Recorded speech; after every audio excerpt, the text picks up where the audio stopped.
This video will be a GOATA Groundwork 101 flow, starting in the child rocker position, hands under the shoulders, tops of the feet pressing into the ground with the toes together, heels away, corkscrewing the arms so the elbow pits point forward, keeping the shoulders nice and active, pressing the ground away from you. It's a good cue to keep in mind throughout this exercise. Press the ground away from you with your hands. Press the tops of your feet into the ground to create tension through the hips and posterior chain of the body. As you rock back and forth, doing your best to maintain a long, neutral spine, not rounding or arching the lower back too much. If at any point during this exercise your wrists start to complain to you, feel free to drop down to your forearms. This may help to create a deeper stretch through the hips. But in this position, you want to make sure you try to keep your chest up, eyes forward to maintain a long, neutral spine. From the child rocker position, we'll now move into a bow hip stretch, lifting up one leg, placing knee behind knee, sliding that foot over, creating a stretch in one hip. Breathing into that hip, trying to extend the exhale, relax the nervous system, open up space in the hip.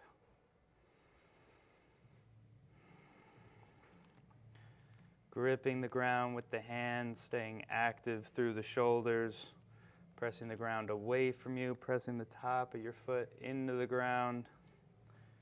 Create tension in that hip.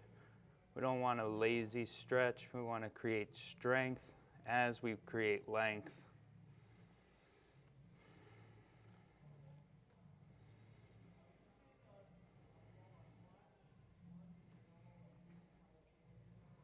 Next up, lift that back leg, drive that leg backwards behind you, creating tension in that glute. Slowly start to rock back and forth.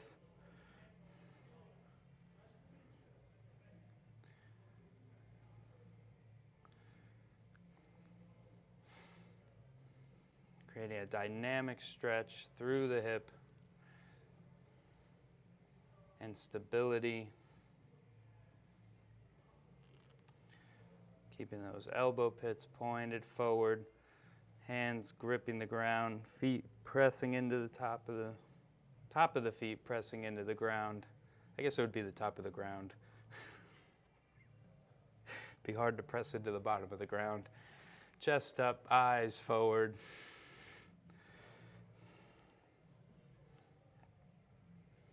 And relax and switch sides, staggering the hands around the opposite knee, breathing into that hip, letting the hip open up, elbow pits pointed forward, gripping the ground with your hands, pushing the ground away with your shoulders.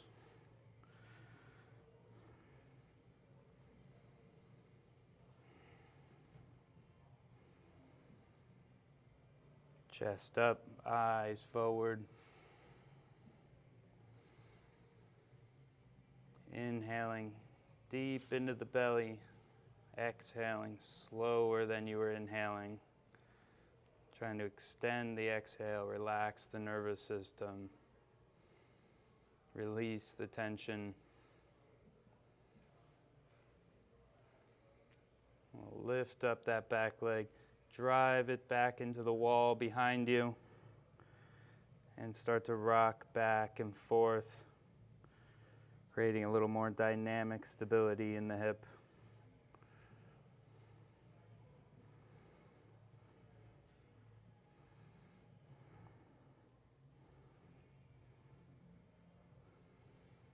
Feel free to make this exercise your own, pausing at any point to address one side more than the other. If one side needs more attention, for the sake of the video, I'll try to keep it balanced. However, the perfectly balanced person is very rare. I've yet to meet him or her.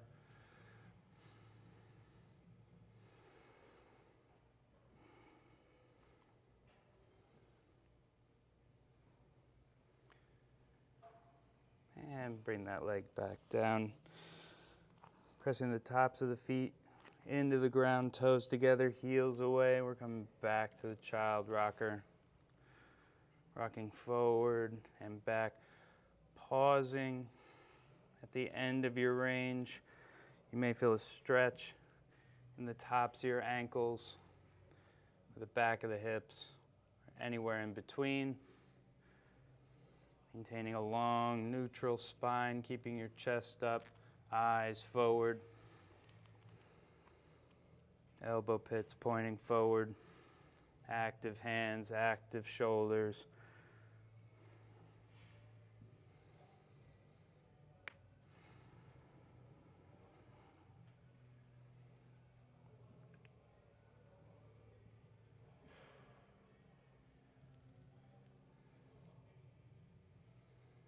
We'll come back to the bow hip stretch on the first side. And you can just keep that leg up. Start to make little circles with that back leg.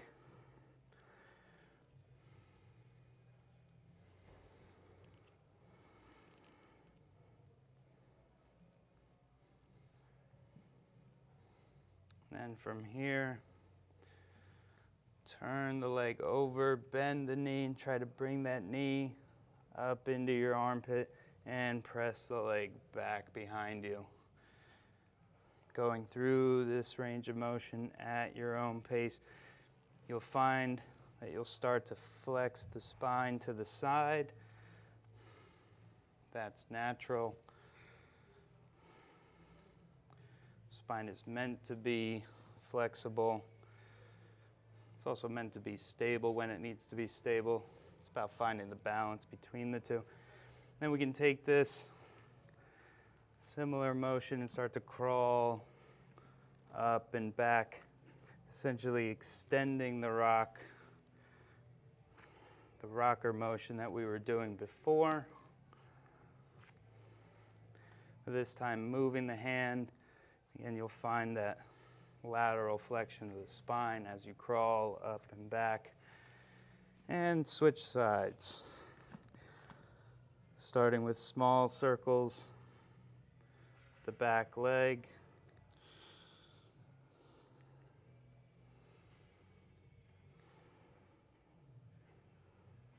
Asking the glute to work a little more dynamically than it was before.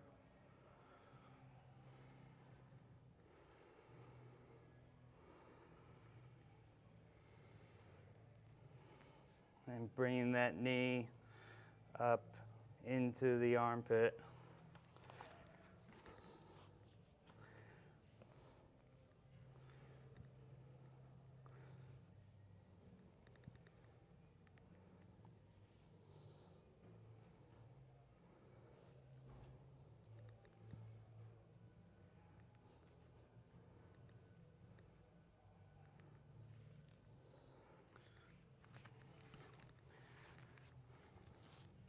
And then moving into the crawl up and back. It'll be a much bigger range of motion than the rocker. And we'll be asking a little bit more of the hand that's staying down.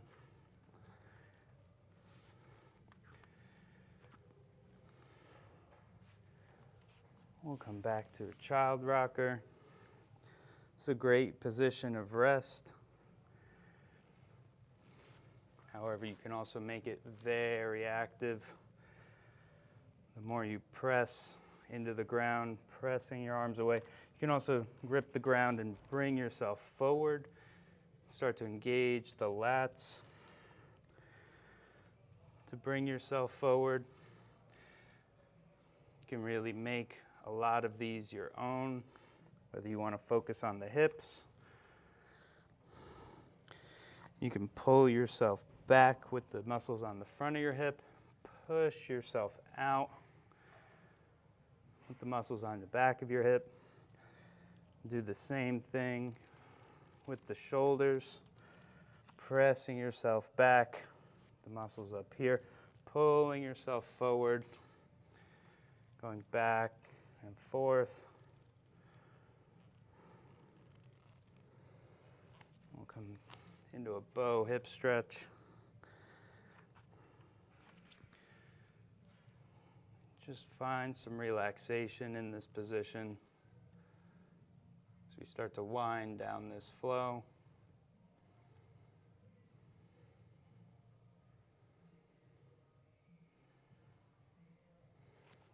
Switch sides. Again, we're keeping the elbow pits pointing forward, shoulders nice and active, gripping the ground with the hands, pressing the tops of the feet into the ground. Maybe not the back foot, certainly the front foot in the bow hip stretch. Come back to a child rocker. Should have mentioned this in the beginning, but you can tuck the toes to stretch the bottoms of the feet. Try to remember that the next time you come through this. It's good to get a stretch on the tops of the ankles and the tops of the foot. Creates the space to create an arch in the foot. We also want length through the big toes, trying to anchor the ball of the big toe into the ground.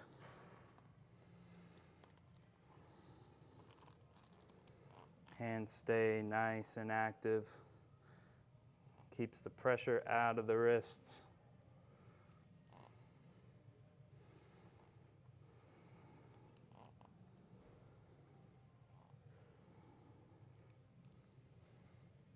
We'll work our way up to standing position from here. Keeping the toes tucked, pushing back, keeping the weight on the balls of the feet. You can see how this is the child rocker flipped 90 degrees. Chest up, eyes forward, flexing and extending the knees and the hips. Pushing the hips back and up. Keeping those heels nice and light.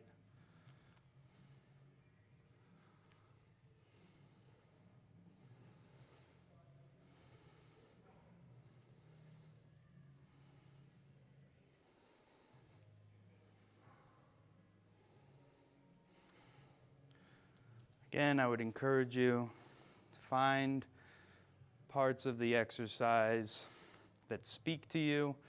Spend a little bit more time. As you begin to learn the components of the flow, you can really start to make it your own and go with the flow. Instead of always watching the video, having a personal practice is very rewarding. In any event, I hope you found this video helpful. Thank you for your time, your attention, and your energy.